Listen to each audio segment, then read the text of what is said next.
Hello everyone, this side Manoj sir. Chapter को complete करते हैं, आगे कंटिन्यू करते हैं। हमने लिमिटेशन ऑफ केमिकल इक्वेशन पढ़ लिया था, राइट। आज हम पढ़ेंगे केमिकल रिएक्शन और उसके डिफरेंट टाइप ऑफ रिएक्शंस पढ़ेंगे। ठीक है। केमिकल रिएक्शन क्या होता है कि any substance change chemically is called as chemical reaction. कोई भी सब्सटेंस अगर केमिकली चेंज हो रहा है ना, the chemically change in any substance is called as chemical reaction। मतलब अगर दूध से दही बन रहा है तो वो केमिकली चेंज हो रहा है। केमिकली चेंज में फिजिकली साथ साथ क्या हो जाता है, चेंज हो जाता है ना, प्लस परमानेंट होता है। तो यहाँ पे और केमिकली चेंज में क्या होता है, total mass is conserve. Reactant में जितना मास होगा उतना का उतना मास कितना होना चाहिए, कार्बन डाइऑक्साइड में।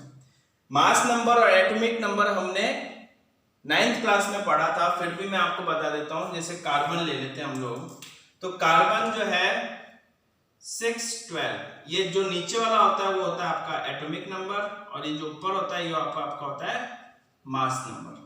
तो कार्बन का आपका मास नंबर कितना है, कार्बन का मास नंबर कितना है आपके पास, 12 है ना। तो हम क्या कर सकते हैं, यहाँ पे 12 लिख दिया, प्लस ऑक्सीजन। ऑक्सीजन का कितना होता है, O8, hydrogen helium lithium barium boron carbon nitrogen oxygen 6 7 8 atomic number, इसका जस्ट डबल मास नंबर है ना। तो ऑक्सीजन का कितना हो गया, एक ऑक्सीजन का है 16, यहाँ पे कितने ऑक्सीजन है, 2, तो 2 इंटू में 16 कर दिया, कितना हुआ 12 प्लस 12, 16 टू जा 32, कितना हो गया 44। मतलब रिएक्टेंट में 44 है, तो प्रोडक्ट में भी कितना होना चाहिए, 44 होना चाहिए, तभी मास क्या होगा, कंजर्व होगा। चेक कर लेते हैं, कार्बन का कितना है भैया, कार्बन का एक कार्बन है तो 12, प्लस ऑक्सीजन कितना है 2, तो 2 इंटू में 16, कोई दिक्कत नहीं। यहां पे करते हैं 12 प्लस में 32 इज इक्वल टू 44, दोनों का मास कितना है, सेम है।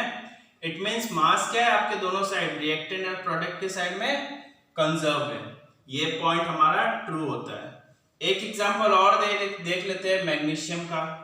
मैग्नीशियम का कितना होता है Mg प्लस, मैग्नीशियम कितना होता है 12 24, 12 नंबर पे मैग्नीशियम आता है, उसका 24 होता है, ठीक है। तो यहाँ पे मैग्नीशियम कितना है 2 है, तो 2 इंटू में एक मैग्नीशियम का कितना है 24, तो 2 का कितना होगा 2 से मल्टीप्लाई कर दिया, कोई दिक्कत नहीं, ठीक है। प्लस ऑक्सीजन कितना है 16, 2 का कितना हुआ 32, चेक करते हैं 4 2 जा 8, 2 2 जा 4, 48 प्लस 32 कितना हुआ 8 9 10 और 80। क्या इतना का इतना सेम इधर होना चाहिए, चेक कर लेते हैं। 2 इंटू में मैग्नीशियम का कितना है, मैग्नीशियम का आपका एक मैग्नीशियम का कितना है 24, तो 24 कर दिया, प्लस ऑक्सीजन का कितना है 32 सॉरी 16, तो 16 कर दिया। अब ये मत कहना कि सर यहाँ पे मल्टीप्लाई लगा, मल्टीप्लाई मत कर देना, ये प्लस होते हैं हमेशा, है ना, मल्टीप्लाई नहीं होते, याद रखना। तो ये हो गया आपका 48 प्लस 16, 48 प्लस दिस वन, है ना, क्योंकि 2 इससे भी मल्टीप्लाई होगा और 2 किससे होगा, ऑक्सीजन से भी मल्टीप्लाई होगा, तो यहाँ पे कितना आ जाएगा 32, ठीक है ना। आंसर कितना आ गया 80, मतलब दोनों साइड में हमारा जो है बैलेंस है 80 80। तो इस तरीके से मैंने देख लिया कि मास जो है कंजर्व होता है before the reaction and after the reaction, मतलब रिएक्टेंट और प्रोडक्ट में मास क्या होता है आपके, कंजर्व होता है। यहां तक आप लोगों को आई होप समझ में आ गया। अब हम देखते हैं डिफरेंट टाइप ऑफ रिएक्शन। बचपन से हम पढ़ते आ रही है different type of reaction, addition, combination, है ना, डिस्प्लेसमेंट, डबल डिस्प्लेसमेंट, ये सारी चीज हम लोगों ने पढ़ा हुआ है छोटी क्लासेस में भी। तो यहाँ पे देखते हैं, सबसे पहला रिएक्शन है आपका addition reaction, the reaction in which the element combine to form a product. ऐसे रिएक्शन जब दो एलिमेंट कंबाइन होते हैं और एक प्रोडक्ट बनाते हैं, जैसे addition reaction, carbon plus oxygen add हो रहा है, magnesium plus oxygen, magnesium oxide add हो रहा है। इसी तरह से आपका एक हाइड्रोजन जनरेशन नाम से है आपका, ये पूछा जाता है कई बार। हाँ, हाइड्रोजन जनरेशन के नाम से पूछा जाता है कई बार आप लोगों से ये चीज। इसमें क्या हो रहा है, ये इथीन है ना। पीरियोडिक कोऑर्डिनेशन जब हम पढ़ेंगे तो उसमें हम पढ़ेंगे 2 कार्बन, ये है आपका C2H4, इसको हम बोलते हैं इथीन। क्या बोलते हैं हम इसको? इथीन, क्योंकि डबल बॉन्ड है इसलिए इथीन। जब हाइड्रोजन गया, ऐड हुआ, तो एक हाइड्रोजन जो है इधर ऐड हो गया, एक हाइड्रोजन इधर ऐड हो गया, तो मेरे पास एक बॉन्ड टूट गया, है ना। क्योंकि कार्बन के चारों तरफ 4 हाइड्रोजन होती है, तभी वो शेयरिंग करता है। हम डिटेल में इसके बारे में रीड आउट करेंगे, है ना। तो जब ये एक डबल बॉन्ड से क्या बन गया, आपका सिंगल बॉन्ड बन गया। अब ये जो प्रोडक्ट है ये आपका हो जाएगा इथेन, है ना। डबल बॉन्ड को इथीन बोलते हैं, जो पीछे लगता है उसको इथीन बोलते हैं, और सिंगल बॉन्ड को इथेन बोलते हैं। हम डिटेल में इसके बारे में पढ़ेंगे, नॉमेनक्लेचर जब पढ़ेंगे चैप्टर का तब हम पढ़ेंगे। डिस्प्लेसमेंट रिएक्शन, डिस्प्लेसमेंट जैसे कि नाम है डिस्प्लेस करना, अपनी जगह को किसी और की जगह को हटाकर अपने आप को उस जगह पे रखना, वो होता है आपका डिस्प्लेसमेंट रिएक्शन।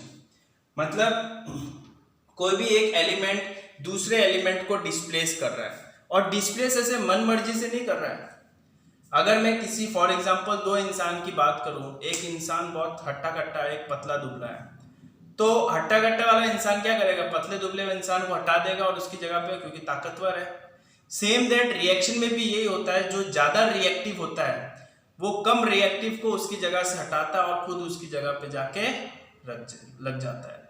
तो इस केस में अगर हम कहूं कि Zn प्लस H2SO4 कहूं, तो Zn जो है ज्यादा रिएक्टिव है एज कंपेयर टू हाइड्रोजन के। तो Zn क्या करेगा, डिस्प्लेस कर देगा हाइड्रोजन को अपनी जगह से और खुद उसकी जगह पे जाके लग जाएगा, और हाइड्रोजन गैस क्या होगा, बाहर निकल जाएगा। ये एरो मैंने बताया था आप लोगों को जब मैंने आपको मोर इन्फॉर्मेटिक अबाउट केमिकल इक्वेशन पढ़ा रहा था, तब मैंने इन एरो के बारे में बताया था आपको, है ना। हाइड्रोजन गैस क्या हो गया, बाहर निकल गया जब रिएक्ट हुआ। सिमिलरली जब Zn कॉपर सल्फेट से रिएक्ट करेगा तो ZnSO4 प्लस Cu, कॉपर क्या हो जाएगा, प्रिसिपिटेट हो जाएगा, PPT, और PPT को डाउन एरो से हम लोग डिनोट करते हैं। मतलब जो कॉनिकल फ्लास्क होगा, उस कॉनिकल फ्लास्क में नीचे क्या हो जाएगा, कॉपर बैठ जाएगा, जो कि इनसॉल्युबल इन वाटर होता है ना। सॉल्युबल अगर होता तो ये तो मिक्स हो जाता है, इनसॉल्युबल है तभी तो नीचे एक PPT बन गया, ठीक है। तो इस तरीके से क्या हमने देखा, डिस्प्लेसमेंट रिएक्शन। आगे देखते हैं हम लोग रिएक्टिविटी सीरीज, है ना। कौन ज्यादा रिएक्टिविटी है, कौन रिएक्टिविटी बहुत जल्दी रिएक्ट कर लेता है किसी मेटल के साथ, वो देखते हैं, है ना। यहाँ पे हम लोग देखें कि हाइड्रोजन से ऊपर जितने भी है ये मोर रिएक्टिविटी है ना, और हाइड्रोजन के नीचे जो है वो बहुत ही रेस्ट रिएक्टिविटी, वो लोग मतलब कि किसी भी मेटल के साथ में, किसी के साथ में बहुत कम तरीके से रिएक्ट करते हैं। जैसे मैं पोटेशियम और सोडियम की बात करूं तो इतना ज्यादा रिएक्टिविटी है कि ये ठंडे पानी में भी, अगर हम कोल्ड वाटर में भी बहुत ज्यादा खतरनाक होते हैं, इसलिए। और अगर ये एटमॉस्फेयर में रख दिया जाए तो आग पकड़ लेते हैं, इसलिए तो लैब के अंदर सोडियम और पोटेशियम को केरोसिन के अंदर रखा जाता है। क्यों? क्योंकि मॉइस्चर से दूर रखा जाता है। केरोसिन का पूरा एक अलग से एटमॉस्फेयर होता है, अलग से एक मीडियम होता है जिससे मॉइस्चर का आदान प्रदान नहीं हो पाता, है ना। अगर इसको खुले में रख दे तो क्या हो जाएगा, आग लग जाता है, इतनी जल्दी ये रिएक्ट कर लेगा एटमॉस्फेयर से।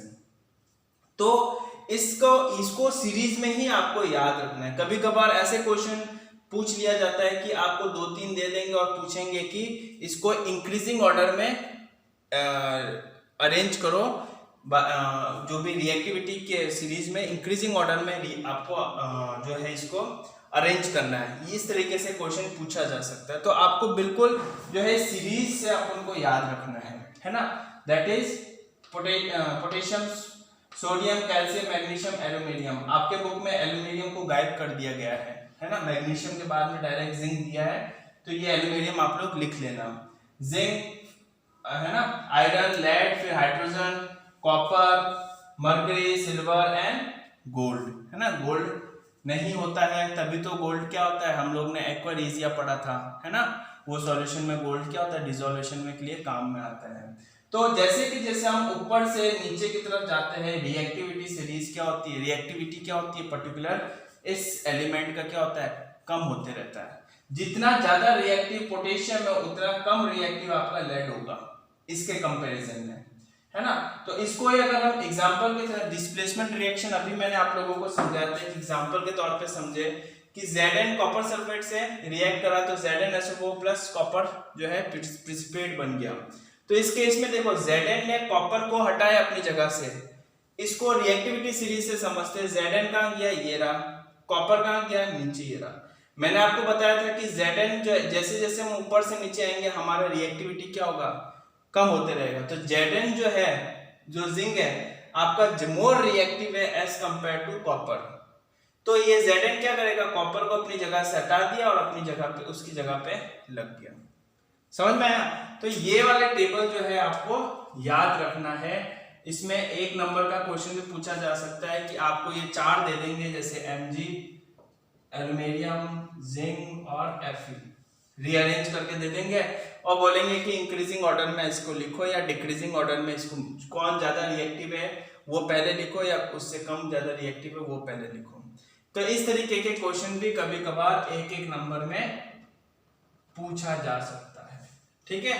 तो यहां तक आप लोगों को पढ़ना है, आगे की क्लास हम नेक्स्ट वीडियो में कंटिन्यू करेंगे, ठीक है।